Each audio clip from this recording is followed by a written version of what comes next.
अस्सलाम वालेकुम जी, मैं हूं फैसल अब्बास। 16 अगस्त एतवार के दिन का आगाज़ हो चुका है और शहर इक़्तिदार के अंदर अहम तरीन सियासी डेवलपमेंट्स हो रही हैं। इस्टेब्लिशमेंट ने नून लीग और पीपल्स पार्टी को वाज़ेह तौर पर धमकी लगा दी है कि अगर पीपल्स पार्टी और मुस्लिम लीग नून जो है वो 28वीं आईनी तरमीम के अंदर हिमायत नहीं करती, सूबों के क़याम की हिमायत नहीं करती, तो फिर इनको घर जाना पड़ेगा। इस्टेब्लिशमेंट ने वाज़ेह कर दिया है। और जियो न्यूज़ पर चलने वाली गुज़िश्ता रोज़ की खबर के बाद अब शहर इक़्तिदार के अंदर एक नई बहस छिड़ चुकी है। फिर जनाब अचानक से एक और ख़बर आ गई कि जी अडयाला जेल में साबिक DG ISI फैज़ हमीद की इमरान खान साहब के साथ मुलाकात हुई है। फिर तीसरा और अहम तरीन टॉपिक ये है कि जनाब मंगल, आज इतवार है, सोमवार और मंगल के रोज़ एक बड़ी पेशरफ्त का इम्कान है। और मंगल के रोज़ जो बड़ी पेशरफ्त है वो इमरान खान साहब के साथ 7 माह के बाद मुलाकात की खबरें हैं। तमाम तर तफसीलात इस वीडियो के अंदर मैं आपके सामने रखूँगा, लेकिन उससे पहले गुजारिश है कि कमेंट्स में अपना फीडबैक ज़रूर दीजिएगा और वीडियो को शेयर ज़रूर कीजिएगा। सबसे पहले इसी खबर को डिस्कस कर लेते हैं कि जनाब वतन अजीज़ में तीसरी आईनी तरमीम की ज़रूरत पड़ चुकी है। मौजूदा हाइब्रिड सिस्टम ने अभी तक जो कुछ अचीव करना चाहा है वो अचीव कर रहा है। हम अगर पाकिस्तान की इस्टेब्लिशमेंट के ऊपर तनकीद करते हैं कि उनकी सियासत के अंदर या जुडिशल मैटर्स के अंदर उनकी मदाखलत नहीं होनी चाहिए, बट अभी तक हाइब्रिड सिस्टम के अंदर रहते हुए मौजूदा इस्टेब्लिशमेंट ने जो कुछ अचीव करना चाहे, सिवाय नैरेटिव के, सिवाय मकबूलियत के, उन्होंने जो कुछ अचीव करना चाहा है वो अचीवमेंट ले रहे हैं। यानी कि 26वीं आईनी तरमीम की, उसके बाद 27वीं आईनी तरमीम की, अब जनाब ये है कि 28वीं आईनी तरमीम की जा रही है। और जब से वज़ीर दाखिला मोहसिन नकवी साहब ने ये बयान दिया है कि जनाब मौजूदा हाइब्रिड सिस्टम जो है वो कोलैप्स कर चुका है, इस तरीके से तरक्की नहीं हो सकती, आप आवाम को, नौजवानों को लैपटॉप देकर उनको खामोश नहीं करा सकते, ये काकरोच बन सकते हैं, ये हमारा तख्ता उलट सकते हैं। तो मोहसिन नकवी की स्टेटमेंट के बाद एक नई बहस ने जन्म लिया कि यार अब तो मुल्क के अंदर जो है वो नए सूबे बनने चाहिए। जब तक नए सूबे नहीं बनेंगे, निचली सतह पर इख्तियारात नहीं जाएंगे, तो फिर उसके बाद किसी सूरत के अंदर जो है वो मुल्क तरक्की नहीं कर सकता या ग्राउंड लेवल पर कोई डेवलपमेंट नहीं हो सकती, ग्राउंड लेवल पर इंफ्रास्ट्रक्चर ठीक नहीं हो सकता, ग्राउंड लेवल पर जो है वो आवाम तक उनके घर बैठे सहूलियात नहीं पहुँचाई जा सकती। बहरहाल इसके ऊपर अब डिस्कशन जारी है। पीपल्स पार्टी और मुस्लिम लीग नून जो है वो नए सूबों के क़याम के ऊपर खौफज़दा है। इस वजह से खौफज़दा है कि जनाब मोहतरम आसिफ अली ज़रदारी साहब जो कि सदर पाकिस्तान हैं, उनका जो 17 सालों से उनकी हुकूमत है सिंध के अंदर, और वो कैसे चाहेंगे कि सिंध को 4 सूबों के अंदर जो है वो कन्वर्ट कर दिया जाए। यानी कि कराची को अलग सूबा बना दिया जाए, मलीर को अलग सूबा बना दिया जाए, अंदरूनी सिंध को अलग सूबा बना दिया जाए और सूबा सिंध एक अलग, यानी कि कुछ इस तरीके से अगर उसके अंदर तब्दीलियाँ होती हैं तो यकीनन एक बहुत बड़ा सियासी नुकसान होगा पीपल्स पार्टी को। जिन पीपल्स पार्टी के पास ज़ाहिर है सूबों के बाद फ़ंड्स जाने हैं और उन्हीं फ़ंड से पाकिस्तान पीपल्स पार्टी अय्याशियाँ करती है। फिर उसके बाद जो है वो कौम परस्त जमाते हैं सूबा सिंध के अंदर, वो जन्म लेगी। मतलब एक बहुत बड़ी बहस है इसके ऊपर। लेकिन गुज़िश्ता रोज़ पर जियो न्यूज़ के जो शो है नया पाकिस्तान, शहजाद इकबाल साहब, उन्होंने सिक्योरिटी ज़राए से गुफ्तगू की है और सिक्योरिटी ज़राए से गुफ्तगू करने के बाद शहजाद इकबाल साहब ने जो चीज़ें पाकिस्तान के मीडिया के सामने रखी हैं वो बहुत इंपॉर्टेंट है। और ये वाज़े तौर पर इस्टेब्लिशमेंट का पैगाम है पाकिस्तान मुस्लिम लीग नून और पीपल्स पार्टी के लिए कि अगर वो सूबों के क़याम के अंदर रजामंदी नहीं दिखाते तो फिर उनको सियासी नुकसान होगा, और सियासी नुकसान की सूरत के अंदर होगा ज़ाहिर है उनको घर जाना पड़ेगा। और वैसे तो इस ना तो नून लीग और पीपल्स पार्टी के पास कोई लेजिटिमेसी है, ना इनके पास अवाम की ताकत है कि अवाम इनके साथ खड़ी हो जाए, और ना ही जो है वो अभी तक ये कोई पजीराई हासिल कर सके हैं। अच्छा, शहजाद इकबाल साहब की खबर ये है, उन्होंने कहा जनाब कि मुतलका बाखबर ज़राए वो जो कि इस प्रोसेस का हिस्सा हैं, जो यानी कि इनडायरेक्टली उन्होंने कहा कि जो पाकिस्तान की इस्टेब्लिशमेंट है वो कह रही है कि सूबों का मामला एक ऐसा मामला है जो होकर रहना है, जो होकर रहना है। फिर वो कहते हैं कि जनाब मगर इसमें कोई किसी को जल्दी नहीं है, इसके लिए कोई टाइम फ्रेम भी नहीं है। फिर वो कहते हैं कि सब कुछ आइन और विल ऑफ द पीपल के मुताबिक होगा। अब ये खबर है, पहले मैं सिर्फ आपके सामने खबर रख रहा हूँ। फिर वो कहते हैं कि नए सूबों के क़याम से गवर्नेंस बेहतर होगी, विफाक मजबूत होगा, नए सूबों की वजह से मखसूस इलाकों की अपनी हुकूमत, अपनी पार्लियामेंट और अपनी अदालतें होंगी। इस वक्त तकरीबन 50,000 स्कूल्स महकमा तालीम पंजाब के मातहत हैं। यानी कि उनका इशारा था कि जनाब पंजाब में 50 1000 से ज़्यादा स्कूल हैं जो कि महकमा तालीम पंजाब के मातहत हैं, तो एक लाहौर के अंदर बैठा जो एक शख्स है वो जनूबी पंजाब के किसी एक स्कूल के मामलात पर कैसे नज़र रख सकता है, इसमें कोई दो राय नहीं है। ये जो बातें हैं बिल्कुल ठीक हैं और हम एग्री करते हैं इन बातों से कि अगर विफाक के अंदर बैठा कोई शख्स, पंजाब के अंदर कोई बैठा शख्स, लाहौर इस्लामाबाद के अंदर बैठा शख्स जो है वो जनूबी पंजाब के छोटे तरीन जो गांव हैं, जो कस्बे हैं, जो इलाके हैं, उनके अंदर बैठे स्कूल के मेयार को बेहतर नहीं कर सकता। हम उन्हीं जनूबी पंजाब के मुख्तलिफ स्कूल से पढ़े हैं, तो हम देखते थे कि जनाब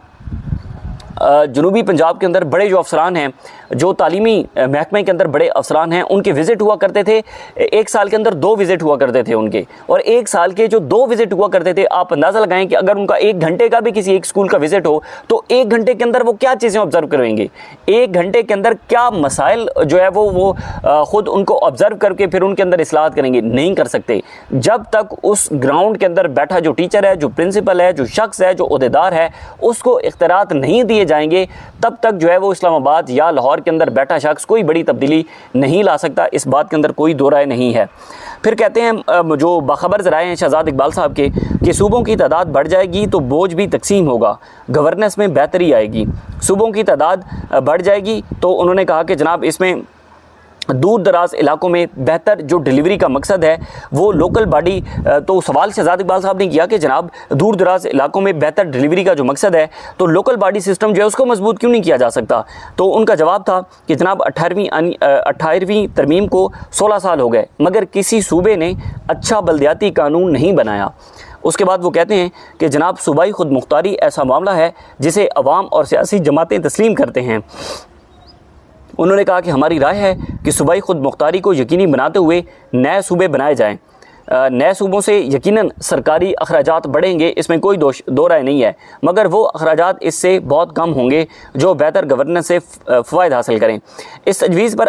तो जो शहजाद इकबाल साहब हैं उन्होंने सवाल किया कि इस तजवीज़ पर अमल दरामद कैसे होगा, सियासी जमातें कैसे मानेंगी। तो उन्होंने कहा कि अब ये अवामी बहस का हिस्सा बन चुका है, ये एक मकबूल तरीन आइडिया है जिसे अवामी पजीराई हासिल हो चुकी है। सियासी जमातों का अवामी उमंगों के ख़िलाफ़ जाना मुमकिन नहीं होगा, जो मुत्तफ़िक नहीं होगा उससे सियासी नुकसान होगा। यानी कि वाज़े तौर पर पाकिस्तान पीपल्स पार्टी और मुस्लिम लीग नून को एक पैगाम दे दिया गया है कि जनाब अगर आप इस सूबों के क़याम की जो बात है, सूबों के क़याम की जो डिस्कशन है और सूबों के क़याम के अंदर अगर आप कोई रुकावट बनते हैं तो फिर आपका सियासी नुकसान होगा। इमरान खान पाकिस्तान तहरीक इंसाफ सूबों के क़याम से मुतल्लिक शायद इमरान खान साहब की गुज़िश्ता माजी की कुछ स्टेटमेंट्स आपने देखी होंगी। इमरान खान इसके हामी हैं कि जनाब जो एक ग्राउंड लेवल पर चीज़ें हैं वहाँ पर अगर अफसरान को इख्तियार दिए जाएंगे तो फिर बेहतरी आ सकती है। लेकिन सवाल ये है कि अगर सूबे बन जाते हैं, सूबे भी बन जाते हैं, सूबे सपोज दैट नहीं बनते, छोटे एडमिनिस्ट्रेटिव यूनिट्स बन जाते हैं, तो सवाल अपनी जगह मौजूद है कि उनकी सरबराही कौन करेगा। क्या उनकी सरबराही ब्यूरोक्रेट्स करेंगे? क्या उनकी सरबराही जो है वो पाकिस्तान मुस्लिम लीग नून और नवाज़ शरीफ का जो ख़ानदान है वो उनकी सरबराही करेगा, वो जरदारी ख़ानदान उनकी सरबराही करेगा, या वही जो एक सियासी जमातें हैं जो चल रही हैं वही इनके जो एक पुराना एक रवायती तरीक़ाकार है पाकिस्तान की पॉलिटिक्स का, और पाकिस्तान की पॉलिटिक्स के ज़ाहिर डायनामिक्स ऐसे हैं, तो क्या वही लोग दोबारा इनकी निगरानी करेंगे। मिसाल के तौर पे हम कहते हैं कि जनाब एक डिवीज़न जैसे सरगोदा डिवीज़न है वहाँ पर एक और आप सूबा बना देते हैं, या आप जनूबी पंजाब एक सूबा बना देते हैं, तो उस जनूबी पंजाब के सूबे के अंदर आप बिठाएंगे किसको, निगरान किसको रखेंगे। आप उस सूबे का वज़ीर आला हो या आप गवर्नर रखना चाहते हैं, होगा कौन? क्या वही आपके पेरोल पर चलने वाले सियासतदान होंगे जो कि अवामी उमंगों पर पूरा नहीं उतरते, जिनको अवाम रिजेक्ट कर चुकी है। और जो 8 फरवरी 2024 के इंतखाबात थे, उन इंतखाबात के अंदर अवाम ने उनसे मुतल्लिक अपना फ़ैसला सुनाया है। अगर तो वो लोग होंगे जो कि अवामी उमंगों के ख़िलाफ़ और अवाम ने जो वोट दिया और उस वोट पर ढाका मारकर आपने किसी और शख्स को ज़बरदस्ती बिठा दिया और उनको आपने मुसल्लत कर दिया उन नए सूबों पर, तो फिर आप चाहे जितना भी सिस्टम के अंदर तब्दीली ला सकें, आप जितनी भी चाहे सिस्टम के जो इंफ्रास्ट्रक्चर है उसके अंदर तब्दीली कर लें, आप नए एडमिनिस्ट्रेटिव यूनिट्स बना लें, आप नए सूबे बना लें, तरक्की मुल्क नहीं कर सकता जब तक अवामी नुमाइंदे जिन्होंने अवाम का वोट हासिल करके जो पार्लियामेंट तक पहुँचते हैं, और अगर आप धांधली ज़्यादा इलेक्शन करवाते रहेंगे और धांधली ज़्यादा इलेक्शन के तहत बनने वाली जो कठपुतली हुकूमतें होंगी, अगर आप उनको अवाम पर मुसल्लत करेंगे तो फिर इसके अंदर कोई बड़ी तब्दीली नहीं लाई जा सकती, और यही हकीकत है। खैर, दूसरी खबर, गुज़िश्ता रात जो अबसार आलम साहब हैं उनके प्रोग्राम के अंदर जो शरफजल मरवा साहब हैं वो ये कहते हैं कि जनाब अडयाला जेल में जो DG ISI है फैज़ हमीद साहब, जब इमरान खान साहब जो कैद हुए थे और उस वक्त फैज़ हमीद साहब को वो शायद कोर कमांडर भावलपुर थे और उनको यानी कि अभी तक उन्होंने इस्तीफ़ा नहीं दिया था और उसके बाद अभी तक जो है वो बतौर वर्दी के अंदर थे। तो शरफजल मरवा साहब का ये कहना है कि उनकी अडयाला जेल में इमरान खान साहब के साथ मुलाकात हुई, जिसके बाद जो अडयाला जेल के सुपरिटेंडेंट थे मोहम्मद अकरम, जिसको बाद में तब्दील करना पड़ा, तो उसी वजह से तब्दील करना पड़ा था। अब ये एक सियासी ढकोसले हैं, ये इंतहाई बेवकूफ़ाना बातें हैं, ये इन बातों के अंदर कोई बुनियाद नहीं है इन बातों की, और इन TV चैनल्स पर बैठकर ऐसी बातें करना, मतलब आप अंदाज़ा लगाएं कि ऐसा कैसे हो सकता है कि ISI होते हुए, MI होते हुए, अडयाला जेल की इतनी कड़ी निगरानी होते हुए जनरल फैज़ हमीद, अगर वो बतौर कोर कमांडर भावलपुर भी थे, तो वो आते हैं और आकर जो है वो इमरान खान साहब से मुलाकात कर लेते हैं और पता ही किसी को नहीं चलता, पाकिस्तान की एजेंसीज़ को भी नहीं पता चलता उसका, या ISI और MI को पता ही नहीं चलता, और जनाब वो फैज़ हमीद आते हैं और अडयाला जेल में इमरान खान साहब के साथ सुपरिटेंडेंट के तवस्सुत से मुलाकात करके वापस भी चले जाते हैं और बाद में पता चलता है ISI या MI को। ऐसा कैसे मुमकिन है? एक सवाल ज़रूर है, और वो ये है कि जो साबिक सुपरिटेंडेंट अडयाला जेल थे अकरम, उनके होते हुए पैगाम रसानी की इतलात थी कि जनाब शायद जो फैज़ हमीद साहब और इमरान खान साहब के दरमियान पैगाम रसानी हो रही थी, लेकिन मुलाकात की बातें किसी सूरत में मेरा नहीं ख्याल कि वो कोई सच साबित हैं। अब मामला जो तीसरा है वो बड़ा इंपॉर्टेंट है, और वो ये है कि जनाब अडयाला जेल में इमरान खान साहब के साथ मंगल के रोज़ मुलाकातों का दिन है, और मंगल के रोज़ मुलाकातों के दिन पर अब एक नई बहस छिड़ चुकी है। वो बहस इस सूरत के अंदर है कि इमरान खान साहब की सेहत के मामले को लेकर जो एक केओस है मार्केट के अंदर, एक चीज़। दूसरी चीज़ ये कि तहरीक इंसाफ 27 सितंबर का लॉन्ग मार्च भी कॉल कर चुकी है। तीसरी चीज़ ये कि जनाब मुल्क के अंदर नए सूबों के क़याम के हवाले से भी बाज़गश्त है, 28वीं आनी तरमीम की भी बाज़गश्त है। इन सारी चीज़ों को देखते हुए फिर जो है वो हम अगर इसको एनालाइज़ करें तो हमें पता चलता है कि इस मौजूदा हाइब्रिड सिस्टम को इमरान खान साहब की ज़रूरत कहीं ना कहीं पर है। इमरान खान की राय की भी ज़रूरत है, इमरान खान से मुलाकात की भी ज़रूरत है, इसमें कोई दो राय नहीं है। देखें, वो एक साबिक वज़ीर-ए-आज़म हैं, मकबूल तरीन लीडर हैं, आवाम उनके साथ खड़ी है। गुज़िश्ता 3 साल से जबर बर्बरियत बर्दाश्त करते हुए पाकिस्तान की आवाम आज भी इमरान खान साहब के साथ खड़ी है, और इस मौजूदा हाइब्रिड सिस्टम ने सारे हरबे इस्तेमाल करके देख लिए, लेकिन आवाम अभी भी जो आवाम की एक ज़िद है, आवाम उससे पीछे नहीं हट रही। साबिक वज़ीर-ए-आज़म हैं, अडयाला जेल में उनके साथ मुलाकातें होती हैं, बहुत सारी बातें ऐसी हैं जो मीडिया पर नहीं होती, या शायद डिजिटल मीडिया के ऊपर भी नहीं होती, लेकिन बतौर former prime minister of Imran Khan, former prime minister of Pakistan, उनके साथ मुलाकातें होती हैं, और वो पावरफुल शख्सियात की मुलाकातें होती हैं, इसमें कोई दो राय नहीं है। जो रज़ी ताहिर साहब ने खबर दी, जो रिजवान गिरज़ई साहब ने खबरें दी, वो ऐसे खबरें नहीं हैं, वो खबरें ज़रूर हैं, पार्टी की मुलाकातें नहीं हो रही, लेकिन कुछ और शख्सियात हैं जिनकी मुलाकातें अडयाला जेल के अंदर हो रही हैं। अब ये इम्कान ज़ाहिर किया जा रहा है कि जनाब जो आइंदा मंगल है, मंगल के रोज़ शायद इमरान खान साहब के साथ मुलाकात करवा दी जाए, इमरान खान साहब की सिस्टर की, नौरीन खान नियाज़ी साहिबा की, या डॉक्टर उज़मा खान साहिबा की, और अगर मुलाकात करवा दी जाती है तो यकीनन ये एक बड़ी डेवलपमेंट हो सकती है, और 27 सितंबर से मुतल्लिक इमरान खान साहब की जो राय है वो भी आ सकती है कि सोहेल अफरीदी साहब ने जो फ़ैसला किया है